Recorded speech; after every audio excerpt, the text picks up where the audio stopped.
We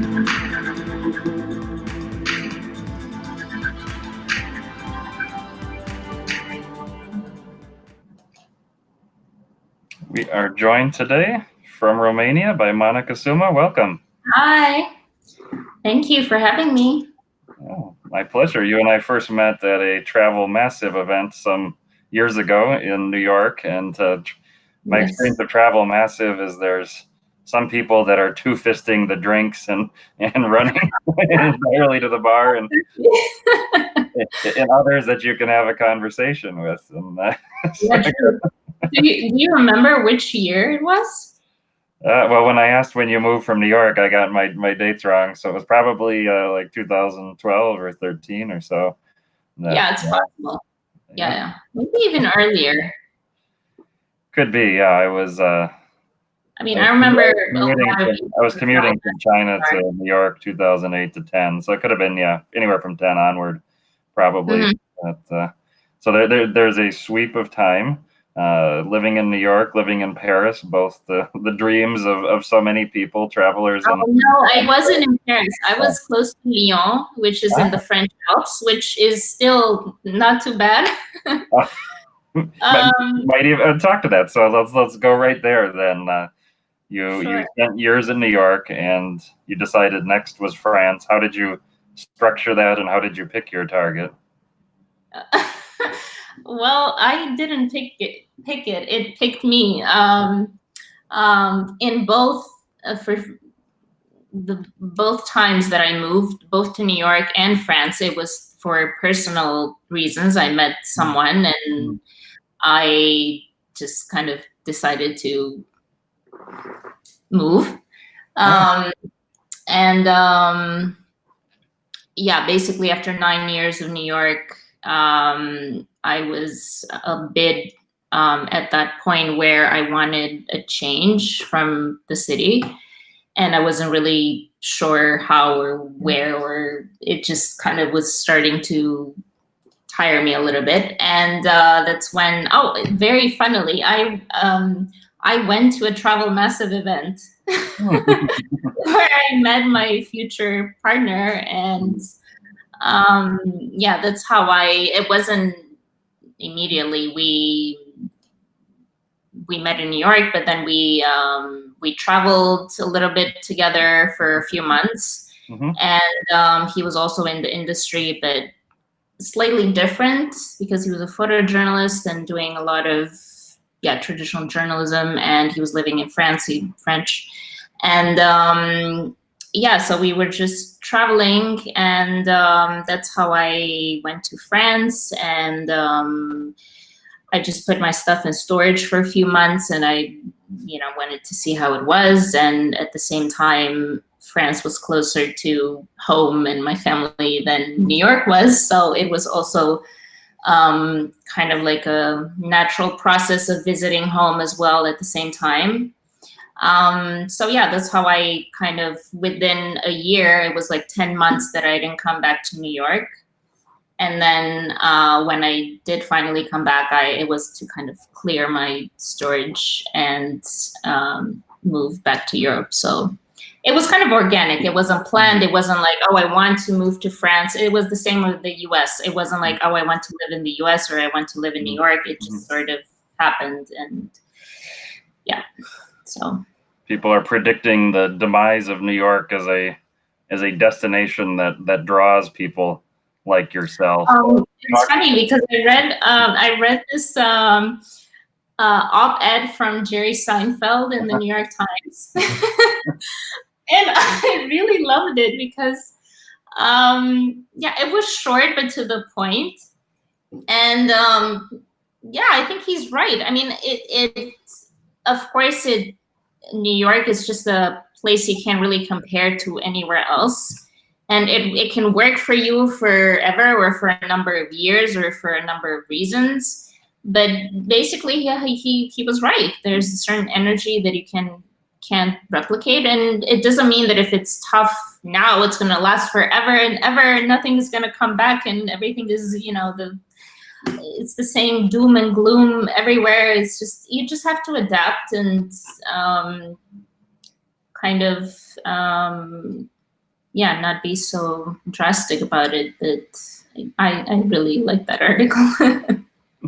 Yeah, I live in Seattle. Moved from New York to Seattle, and I see how lifeless since I've moved here 3 years ago of the areas around Amazon. And I was thinking that if people are thinking the future of New York would have been a huge new Amazon presence, which economically could have helped a lot, but in terms of the people it draws, that wouldn't be the energy level or excitement that Yeah, has. I mean, it's New York.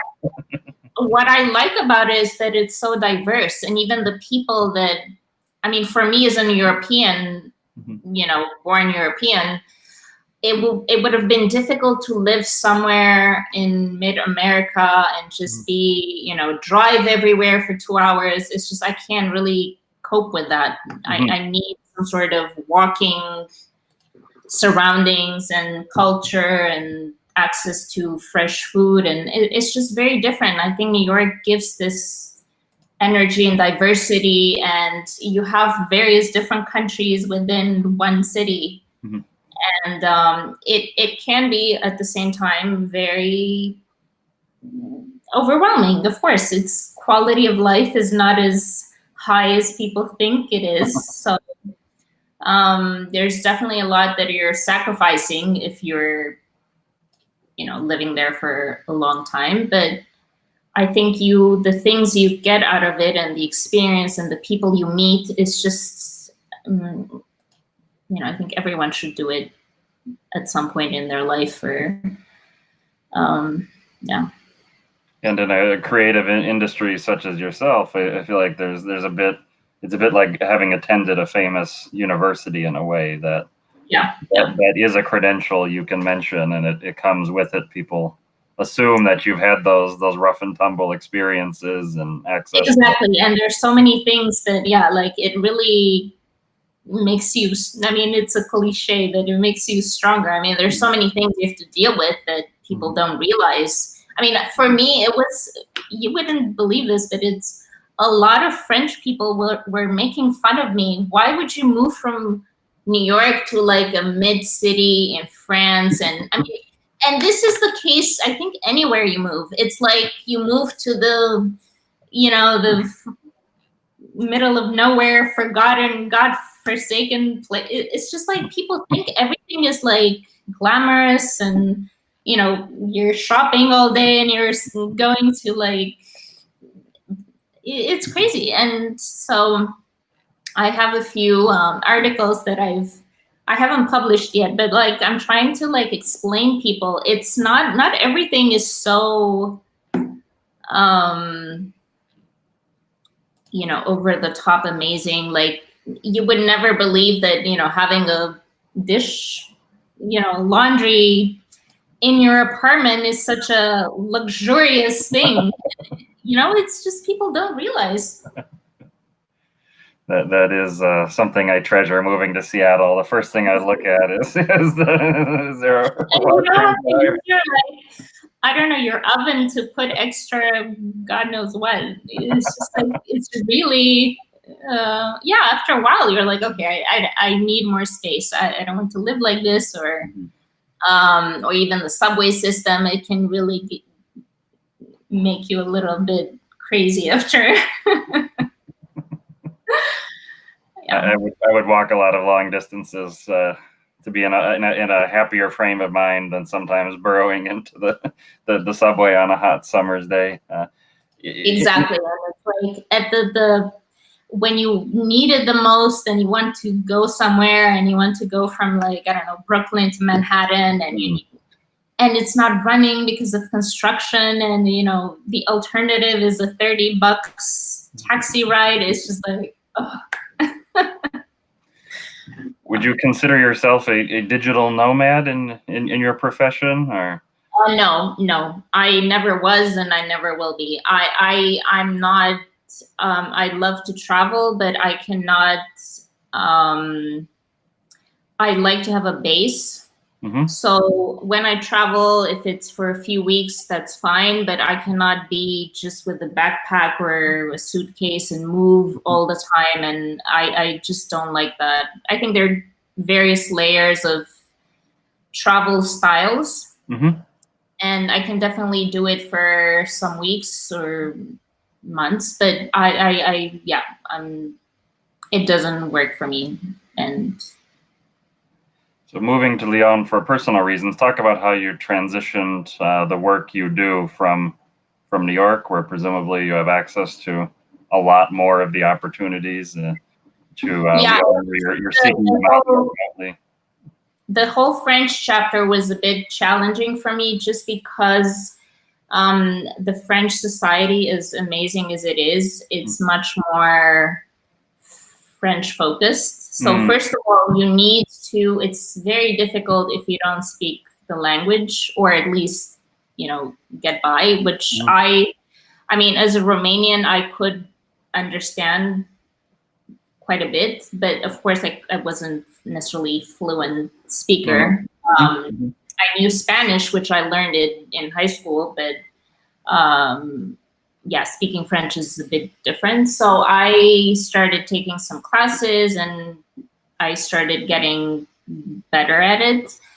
But yeah, like even now I'm amazed how after a few years, like I did, just to give you a short example, I did some stories there at a point where I was more comfortable with French. So I had to speak French to do an interview about, I don't know, an ice cream shop. So it was not super easy. I mean, just the flavors and all this.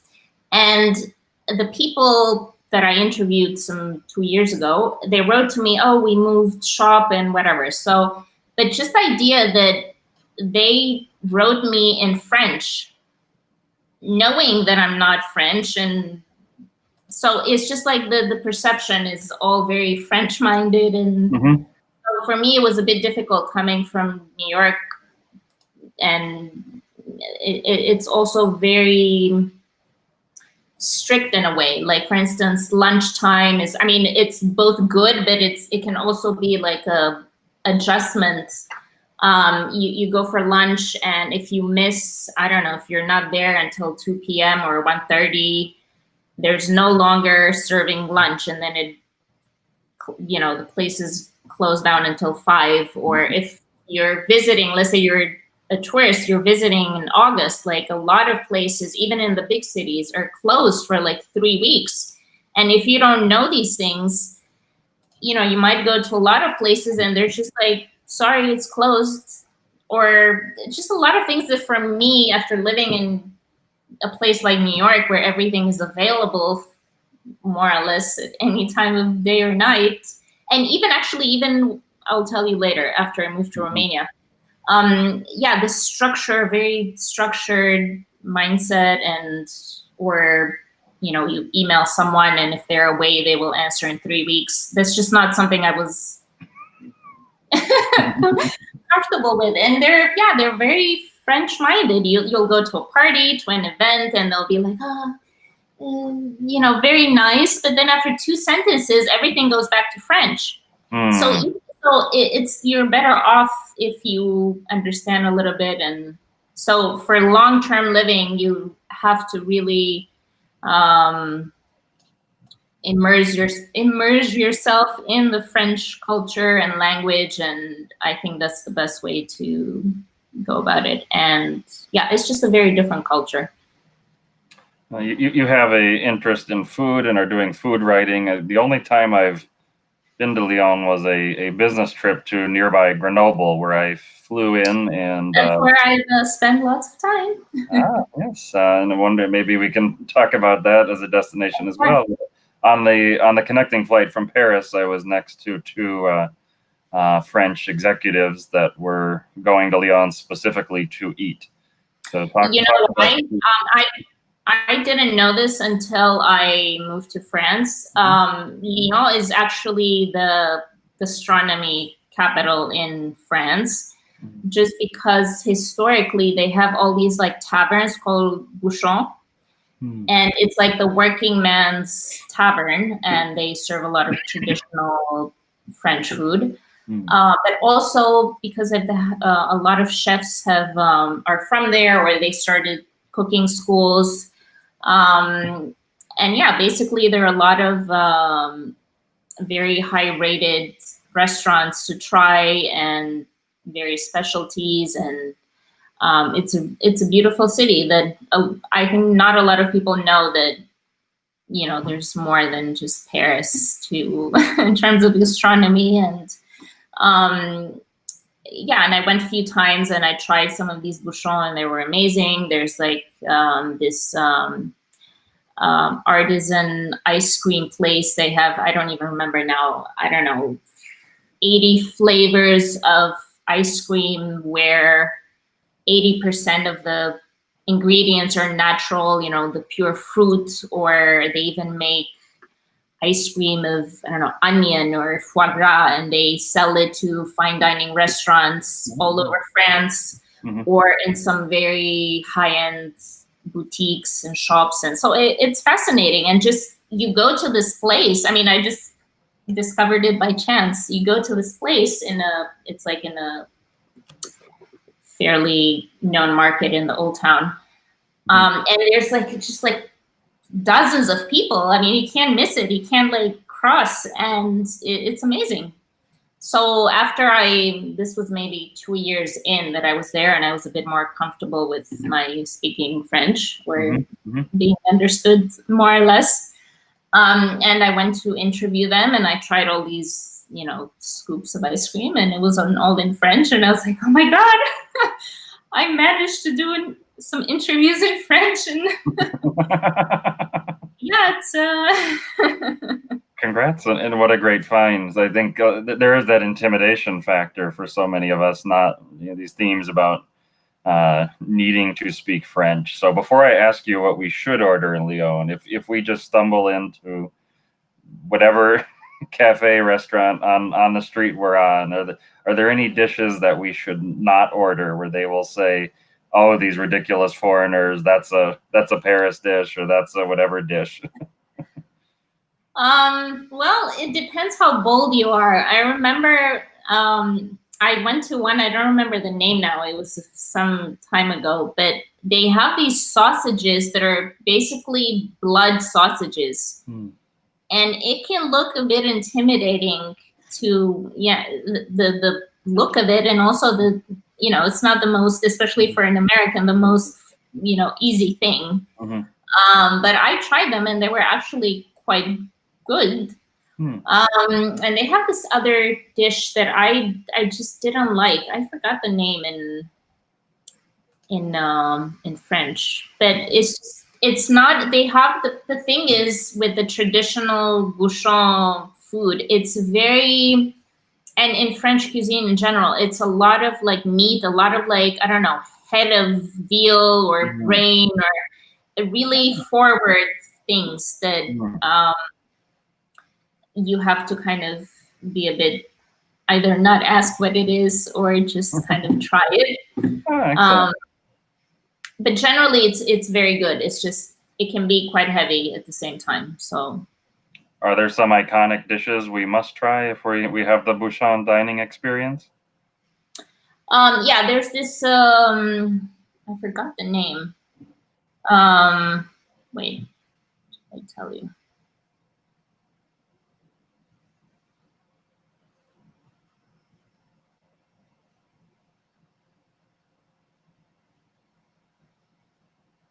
It's not the. Yeah, you can describe it, and we'll. Yes, it's quenelle. It's this why I'm telling you, it's a bit. I don't even know how to describe what it's. I personally didn't like it, but.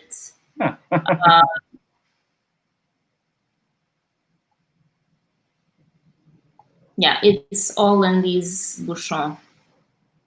And how do we identify a bouchon style restaurant? It looks very traditional. You'll see these, simple wooden table with the checkered placemats, and yeah, it's not supposed to be fancy, or there's some that are very well known. There's one called Daniel and Denise, I think. Wait.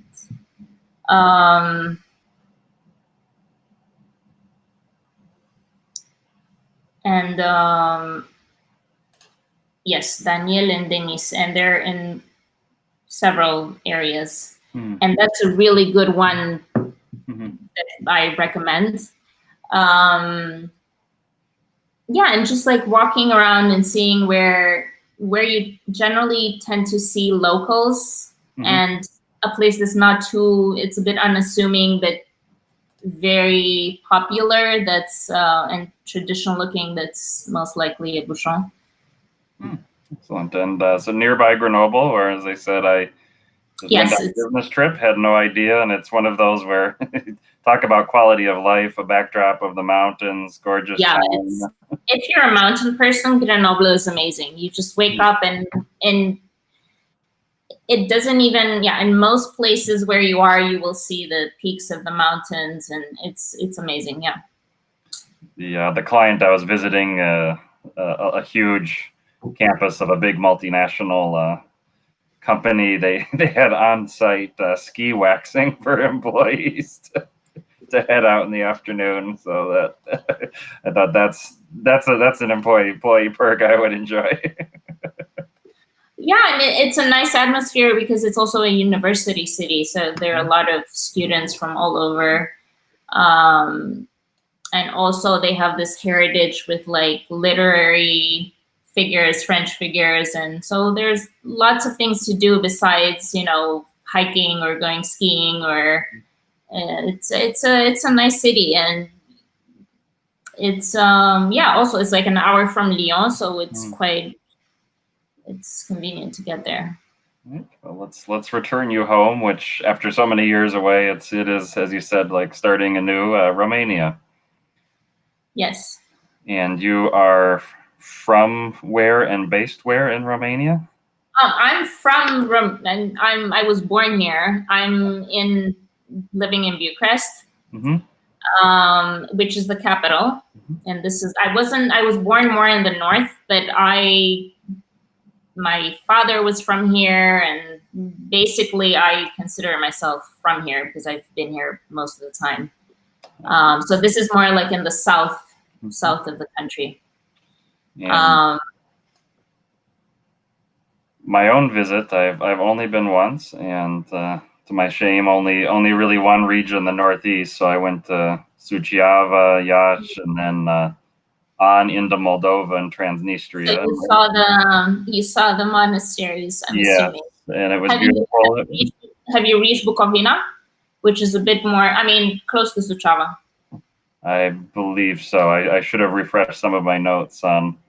But probably because some of those monasteries are in Bukovina, but Bukovina is a bit, there's quite a few. I'm asking because I was just there in June, and most people go to see, the monasteries, and which I did as a child, and then I haven't been in like 20 years or something. So I could bear. It's the classic trip. You go to see the monasteries, but I didn't know there's so much more to see around there in terms of nature and adventure travel and outdoor. There's like the biggest zip line in Southeastern Europe. It was pretty wow, yeah. So. And the time I visited was in February, so the zip line was closed for the gorgeous scenery, snowy scenery. Yeah. So you basically saw a lot of snow. Well, but I also saw monasteries that I had to myself. So I usually try to visit places offbeat and off season. Yeah, definitely. And it can be also very hot here in the summer. So I think it's not too bad that you to talk about these. I think if people have monasteries in their head, they might not be picturing what we're seeing here. You have an architect's and design eye. What are we seeing when we visit these incredible monasteries? There's this unique history that you don't really find in many places. These were built by Romanian rulers like 500-600 years ago as a tribute after they've won a battle against the Ottoman Empire, against the Turks, and these monasteries would be built.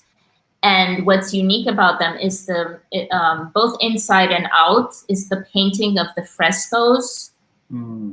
It's just, you cannot replicate that in, present day. And a lot of these have been preserved, and of course also refreshed in a way that just the artistry and the detail, it's not something that you see anymore. And even when I was just there, I was for instance, in Voronezh, which is famous for the blue of Voronezh, the hue of the blue on the outside fresco. And one of the nuns there who kind of gave us a tour, she was saying they redid the outside wall or whatever fence, where it was redone like 50 years ago, and it was like starting to crack, so they had to redo it again. And she was like comparing, well, this is like 500-600 years, and it's like perfect. So just the level, the craftsmanship, even of the structures itself, were quite impressive. And then yes, you go inside, and what's interesting for us, as if you're in Eastern Europe or in the Balkans, it's a bit more common. But if you're not familiar with the Orthodox faith, Orthodox Christian faith, and also the churches, it's much smaller, it's darker, and it's all painted. All the walls are painted with religious imagery and art, and usually very visual, bright colors. And so that's something unique that you definitely have to see. It's UNESCO World Heritage. It's unique in the world. There are a few of these in Bukovina and Moldova, and so definitely highly recommended. Yeah, I had a fabulous time. These, as you said, so beautiful and colorful, and set against the winter rolling snowscape backdrop. It was a incredible visit. I hope to be back much more in the country, as well as that region again in the summertime. Yeah, in the summertime, it's, of course, everything is green, and it's just we're lucky in Romania to have the Carpathians, and just in different regions, depending on which province or whatever region it is, there's so many options to, if you're a mountain person, it's just beautiful for road trips or hiking and things like that. And in summer, of course, you see the summer or fall, you see the full beauty, the full spectrum of the colors. So that's we're blessed with that. And talk about Romania's such a physically large country, and you mentioned the mountains dominate so much of the geography as how a tourist would structure things. Walk us through how you think about the different regions of Romania. Well, it's so basically, as I was telling you, the capital is in the southeast. So most people would usually fly into Bucharest. However, in recent years, you can also fly into Brașov, which is in Transylvania, or Cluj, which is also in Transylvania, or many other, you mentioned Iași, so there are many connections with other European cities. And at some point, there were even some direct flights from Bucharest, New York. So this kind of changes back and forth depending on many things. But most people come to Bucharest, and maybe they spend 2 days or something like this, and then they head towards Transylvania. And the first place that is easily accessible is Brașov, at least by car. And Brașov is also very nice. It's a much smaller, it's very different than Bucharest. So Bucharest is obviously this big city with like very different contrasts. But Brașov is more medieval, there's this Saxon influence, and it's really very close to the mountains. So you can hike, you can do all these things. And it's also a good spot from where to kind of wander off to other places. And so a lot of people that visit are very keen on Transylvania, and there are also fortified churches, not the type that I was telling you before, but more Transylvanian style. And there are a lot of these smaller villages that you can visit. You can do a tour, and you can stay with some locals, or just kind of see the Transylvanian way of life. And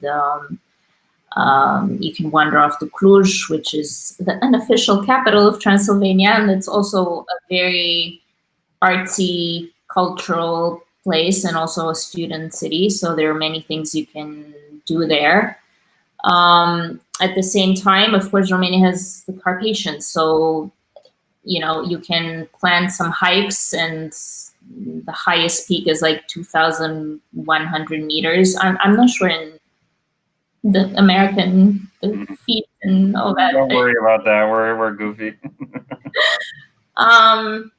Yeah, and then if you want something completely, there's like the most famous road that's been talked about a lot for driving fans, Transfăgărășan, which you basically go this winding road really up in the mountains. Is really beautiful for a road trip, and also a lake there to see, and that's just beautiful to do in the summer if you're lucky with the weather, because it can get very foggy.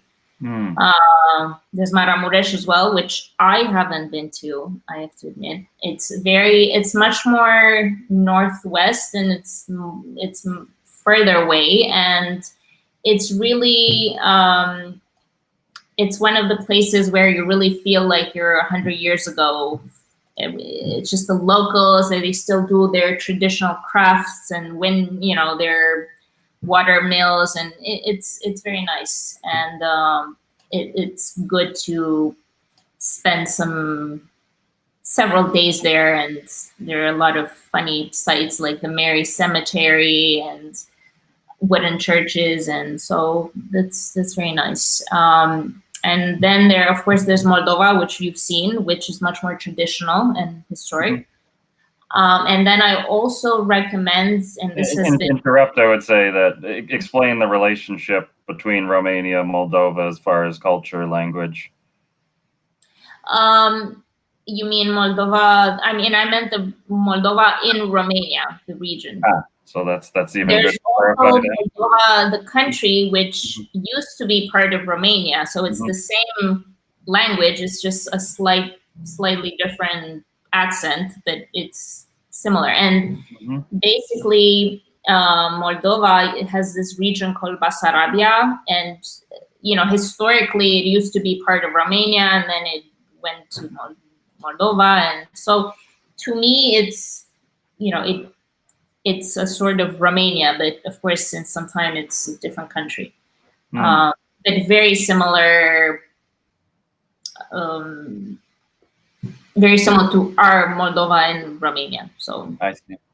Let's stick to our Moldova. Yeah. So I was telling you, another region that's been growing a lot recently, especially in terms of travel and tourism, and even more so with what's happened this year. People want to be more in nature and want to do road trips and glamping and things like this. And we have the Danube Delta, which is also fantastic. It's also a UNESCO World Heritage Site, and it has this incredible biosphere. So it's a great place to go for a few days and stay on a boat or wherever, and you can eat a lot of the local fish and rent some boats. And so that's a very unique place in Europe that you can really go for some bird watching and really kind of zone out. And yeah, so that's in Dobroja, which is from Bucharest. It's east.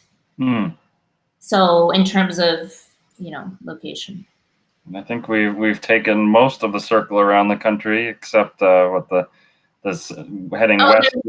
And there's also Lyon, which is also nice. I mean, there are many different topics we could talk about. There's also a lot of wine that's being produced in Romania. So Oltenia is also a good region for wine, and you can go tour some wineries. So there are many different, depending on what you're interested in. If you're more a nature person and you want to do hikes, or you want to explore traditional food and wines, and there are quite a few things you can do. So seems endless possibilities, and I've heard so many great things. There's many of these regions I do hope to visit soon. I'm curious what the experience during the pandemic has been like in Romania. In Romania, well, it was tough. So I think we had a 2-month state of emergency, which meant full lockdown for 2 months. You weren't allowed to, you could only get out of your house with a paper, similar to France or Italy, stating why you're getting out. So if it was for shopping or to help someone, or to, I don't know, you're an essential worker or something like this, and you had to state where you're going and date it and sign it. And the idea was you couldn't go more than a kilometer away, which is like less than a mile. And the thing is, it was everything was closed. So besides the usual, restaurants and things like this, parks were closed for 2 months, if not more. So it was definitely, there was nowhere really to go besides, if you wanted to do, you could go out technically to exercise, but there were not many options for leisure, or so you would just I was taking a lot of walks in my neighborhood, but it's not like I could go actually running, or it was just like on the street. So that was pretty tough. And at the beginning we had the army on the streets. So it was every day at 9 or 10, I would hear people on policemen on megaphones, please follow the guidelines, stay in your, sounds like out of a different era. Yeah, no, it really felt like war is coming, but they were basically just trying to okay, just, this is serious, don't be, wandering around unnecessarily. But it was I think it was a bit extreme, especially, when I was seeing images from other countries, people still picnicking and beaches and all that. When our parks were closed, I couldn't even enter the park. It was just kind of, strange. But it did help in the sense that until June, we were we had cases obviously, but it was very low risk because of this strictness. So this did help in a way. The problem is that once things obviously opened up, although not fully, it was progressively, and so we couldn't travel for 3 months even outside the city. So there was not really even flights. I had 3 flights booked that everything was canceled. But then, of course, people started traveling more or moving more, even if it was mostly in Romania, or if you were, some lucky people went to Greece. So because Greece for us is going to, I don't know, going for Labor Day, and it's next door almost. Then cases really kind of went like this.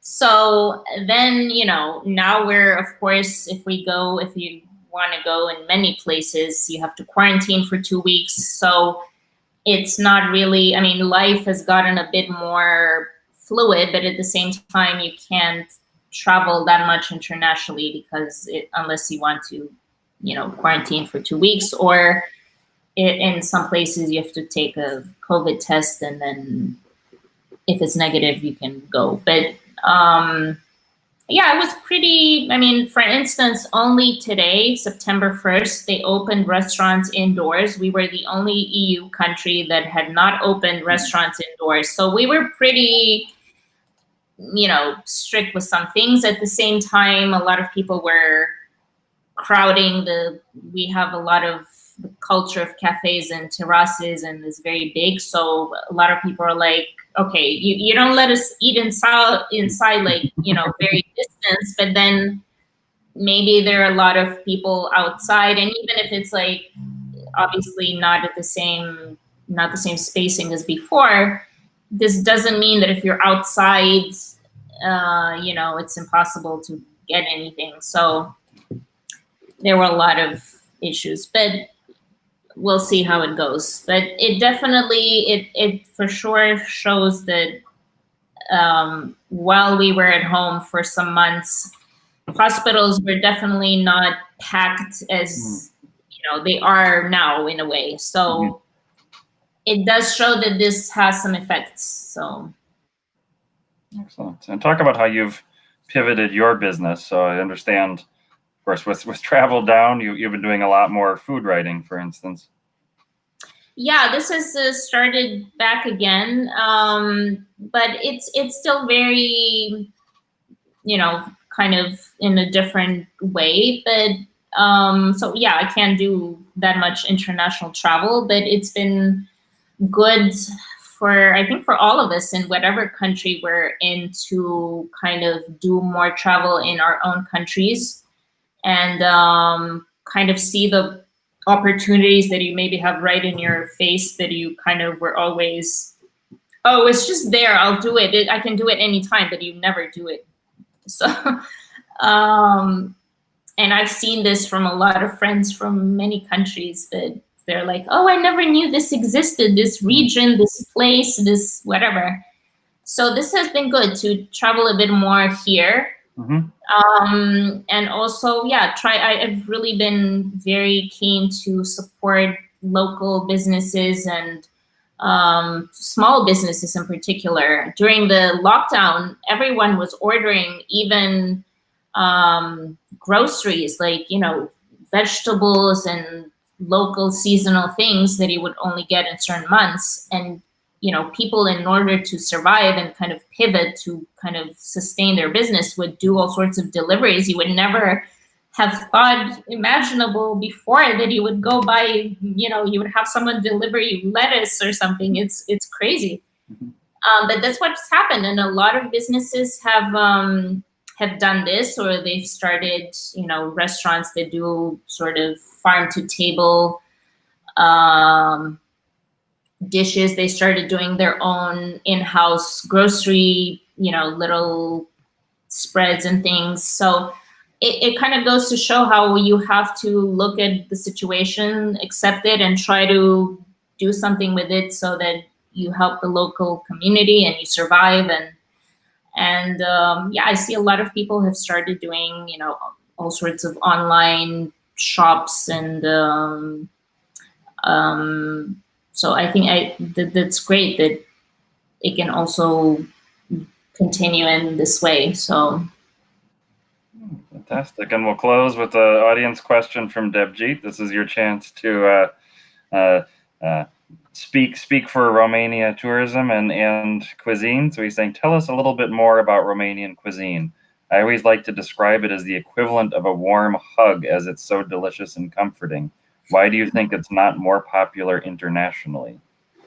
Well, just because in general, why Romania is not more known abroad. I think it's because it's a bit more isolated in the East, and people automatically assume it's part of the Balkans, or it's Eastern Europe, or it's like, oh, this Russian place or something like this. And not a lot of people know that Romania and Romanian is part of the Romance group. So we're very Latin in a way. And the food is basically mixture of several influences. So there's a bit of Greek, there's a bit of Turkish, there's a bit of Slavic, there's a bit of German, Hungarian. So you'll find, schnitzel, you'll find goulash, you'll find sarmale, which, well, we have our own version, but the region is quite rich in terms of not just landscape, but also cuisine. And and what's happened, what's basically kind of piqued my interest recently is that a lot of chefs that were doing their training abroad at various institutes or various, restaurants abroad, or as everyone tends to do, they've been returning abroad. They've noticed, they trained with various higher chefs in other places, but they realized, wait a minute, we have such a rich, Romania has the agrarian heritage is very, it's part of the identity, the peasant, you work the land, and there's still, you go to a farmer's market, and that's one of the best things you should do. And basically a lot of these chefs have moved back, and they've started their own restaurants, and there's this new cuisine that's more fine dining, and it's called New Romanian Cuisine. And it's basically taking local products and farm to table, just fresh seasonal ingredients, and whipping them into something that's not the typical hearty food that you would find in traditional restaurants. And it's, to me, it was such a clever way to honor your heritage, but also show, okay, you don't necessarily only have to do sarmale with,